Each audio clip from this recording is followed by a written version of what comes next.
Suatu hari ada seorang bapak yang mengalami Tuhan. Orang yang mengalami Tuhan, mengalami jamahan Tuhan, itu pasti berubah hidupnya. Dan bapak ini adalah seorang pemabuk berat.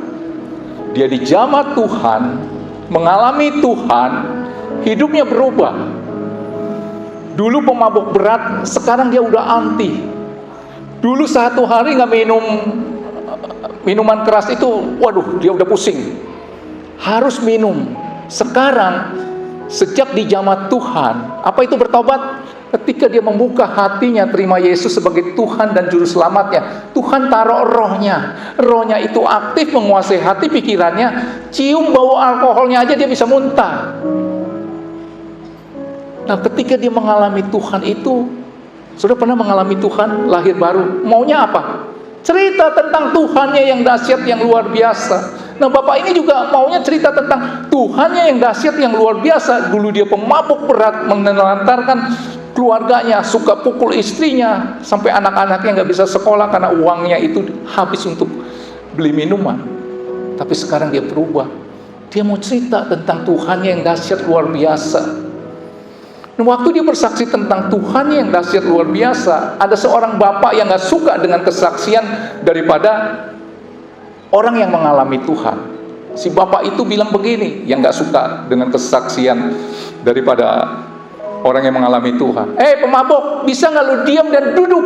Lu itu sedang bermimpi. Kayak gue gak tahu aja lu siapa.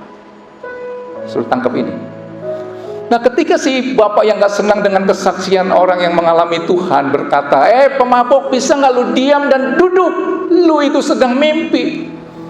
Seorang gadis usia 7 tahun menarik tangan bapak yang tidak suka dengan kesaksian orang yang mengalami Tuhan, berkata begini, Tuhan, yang kau katakan, pemabuk, kamu itu sedang bermimpi, bisa gak kamu diam dan duduk? Itu adalah ayahku. Ayahku dulu memang seorang pemabuk yang berat. Tiap hari pulang ke rumah larut malam dalam keadaan mabuk, dan dia akan memukul mamaku. Setiap hari mamaku menangis. Aku tidak bisa sekolah karena aku tidak punya pakaian dan sepatu. Semua uang itu dihabiskan untuk beli minuman. Dikatakan begitu. Tiba-tiba matanya berbinar-binar sambil berkata, tapi Tuhan, lihat, wanita yang sedang tersenyum itu adalah mamaku. Sekarang mamaku tidak pernah menangis lagi. Setiap hari dia bernyanyi penuh sukacita. Tuhan, lihat pakaian dan sepatuku ini. Ini yang membelikannya adalah ayahku. Ayahku sekarang sudah mendapat pekerjaan yang baik. Tiba-tiba gadis itu menundukkan kepala. Dia meneteskan air mata. Dia berkata begini, Tuhan, kalau ayahku sedang bermimpi, tolong jangan bangunkan dia. Saya dengar itu, saya nangis. Mungkin saudara di sini ada, ikut Tuhan nanti berubah. Lu mimpi aja orang model begini bisa berubah. Saya mau katakan, hidupmu di tangan Tuhan dan saudara mengalami Tuhan. Hal yang sepertinya tidak mungkin seperti mimpi, itu bukannya mimpi. Kalau engkau ada di tangan Tuhan. Kalau saudara lihat saya, kalau ada orang yang lihat saya 30 tahun yang lalu, dia datang, dia lihat, gua gak salah lihat Pak Julius bisa berdiri di mimbar ini, gua seperti mimpi.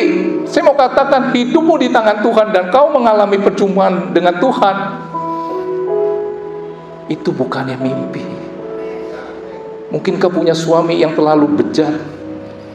Pak Gembala berkata, kita doa. Mimpi kali lu, laki model begini bisa bertobat. Saya sering melihat banyak kesaksian. Anak begini mah, kalau tahu mah gue pencet mati. Yang begini mana bisa berubah. Mimpi kali lu.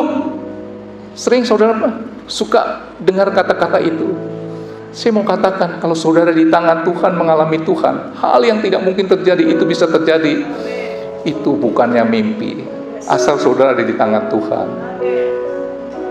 Saya undang saudara bangkit berdiri yang mau mengalami. Ku di tangan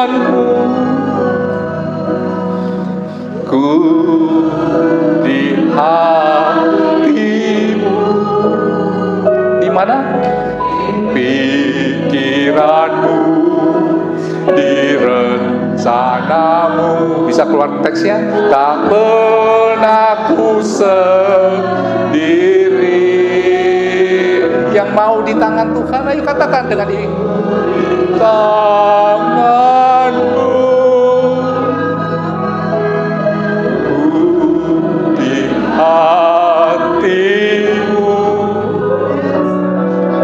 di pikiranmu, di rencanamu, tak pernah ditinggalkan.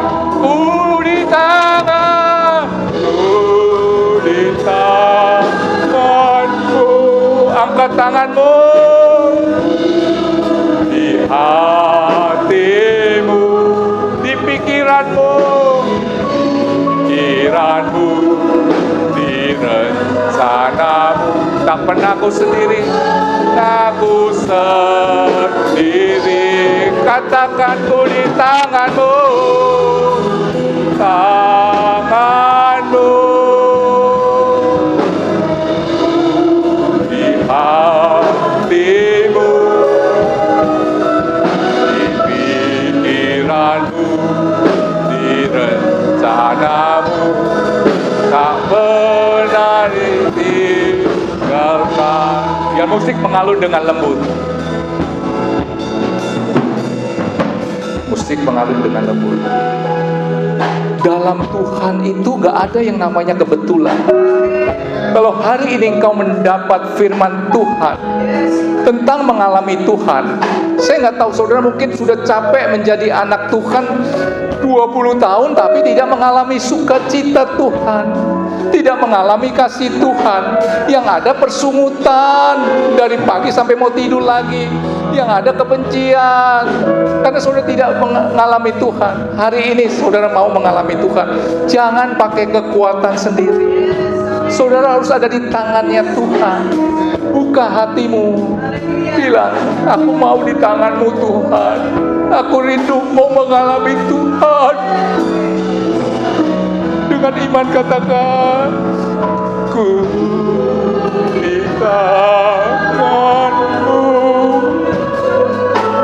Nyanyikan ini dengan hatimu yang tulus, bukan sekedar di bibir keluar kata-kata ini. Dari kedalaman hatimu, kau ada di rencana Tuhan, di pikiran Tuhan. Kau pernah sendiri, ku di tangan, ku di tanganku,